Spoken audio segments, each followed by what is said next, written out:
महाभारत की अनसुनी कहानियों में आपका स्वागत है, जहां टाइटन्स की लड़ाई, वीरता और दिव्य हस्तक्षेप ने एक पूरे युग की नियति को आकार दिया। आज मैं 5 पांडवों कर्ण, अश्वत्थामा, श्री कृष्ण, हनुमान जी और युवा योद्धा अभिमन्यु की कहानियों में डुबकी लगा रहा हूं। चलो शुरू करते हैं 5 पांडवों से। राजा पांडु और उनकी पत्नियां कुंती और माद्री से जन्मे पांडव पुण्य, शक्ति और अद्वितीय ज्ञान के नायक थे। युधिष्ठिर सबसे बड़े अपने धर्म के लिए जाने जाते थे, भीम अपनी अपार शक्ति के लिए, अर्जुन अपने बेजोड़ तीरंदाजी कौशल के लिए और जुड़वा नकुल और सहदेव तलवारबाजी और ज्योतिष में अपने ज्ञान और क्षमताओं के लिए। साथ मिलकर उन्होंने एक अजेय बल का गठन किया। लेकिन महाभारत युद्ध केवल पांडवों के बारे में नहीं था। आइए कर्ण से मिलते हैं, कुंती और सूर्यदेव के पुत्र, एक सारथी द्वारा पाले गए। कर्ण का जीवन संघर्ष और वफादारी की कहानी थी।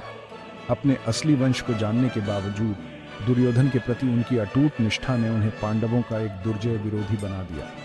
अब बात करते हैं अश्वत्थामा की, गुरु द्रोणाचार्य के पुत्र, एक उग्र योद्धा। युद्ध के दौरान अश्वत्थामा के कार्य वीरतापूर्ण और दुखद दोनों थे। अपने पिता के निधन के बाद उनका क्रोध असीमित था, जिसके कारण ऐसे कृत्य हुए जो अपनी क्रूरता के लिए याद किए जाएंगे। महाभारत की कोई भी चर्चा श्री कृष्ण जी के बिना पूरी नहीं होती। अर्जुन के दिव्य सारथी कृष्ण के ज्ञान और दिव्य हस्तक्षेप ने युद्ध की घटनाओं को आकार देने में महत्वपूर्ण भूमिका निभाई।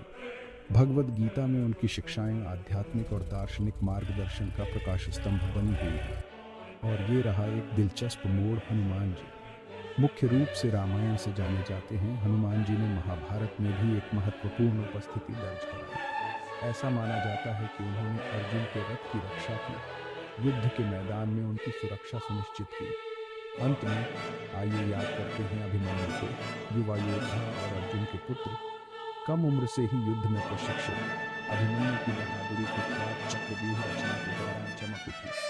अपनी कम उम्र के बावजूद उनकी वीरतापूर्ण लड़ाई और दुखद अंत में महाकाव्य पर एक अमिट छाप छोड़ी। वीरता, वफादारी और दिव्य हस्तक्षेप की ये अनसुनी कहानियां हमें महाभारत की कालातीत प्रकृति की याद दिलाती है। यह केवल युद्ध की कहानी नहीं है, बल्कि मानवीय भावनाओं, गुणों और अच्छाई और बुराई के बीच अनंत लड़ाई की गाथा है।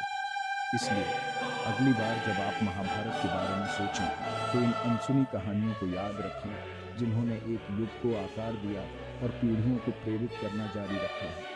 देखने के लिए धन्यवाद, और पौराणिक कथाओं में और अधिक आकर्षक अंतर्दृष्टि के लिए लाइक और सब्सक्राइब करना न भूलें।